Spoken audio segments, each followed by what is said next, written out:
నా పేరు మట్టా బాబు. మా అల్లుడు గారిది ఒక సమస్య ఉంటే వచ్చాను. ఏంటి సార్ అసలు అంటే సార్? 2015లో ల్యాండ్ ఇచ్చారు. ఎంత ఇచ్చారండి?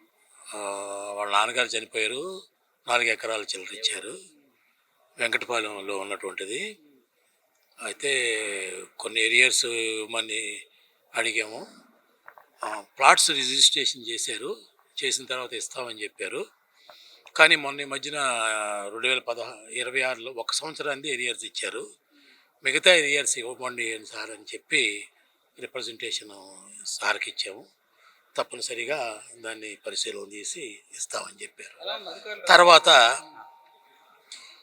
ఇప్పుడు కూడా డిలే చేస్తే ఏంటంటే బయట వాళ్ళు కొంతమంది లీగల్గా అనవసరమైనటువంటి అన్డ్యూ అడ్వాంటేజ్ తీసుకుని దాన్ని కోర్టులో ఇల్లీగల్గా ఫైల్ చేయడానికి అవకాశం ఉంటుంది.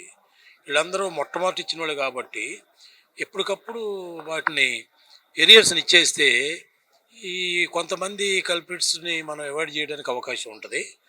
అది కూడా సార్తో చెప్పాము.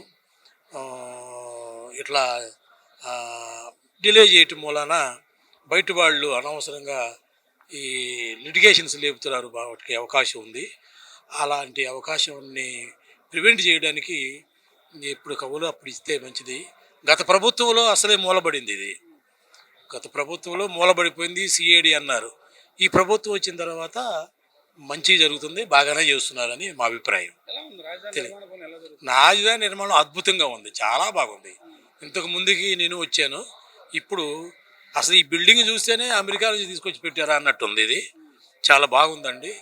అడ్మినిస్ట్రేషను ఇప్పుడు మన ముఖ్యమంత్రి గారు పరిపాలన ఎలా ఉందంటే గత సంవత్సరాలలో ముఖ్యమంత్రిగా చేయలేనటువంటి పనులన్నీ ఆ అనుభవంతో ఈ 5 ఏళ్లలో మొత్తం పనులు పనిచేసే విధంగా ఆయన చాలా శ్రమిస్తున్నాడు. Hats off to him. అదమ్మా. మీ పేరు? నా పేరు మట్టా బాబు.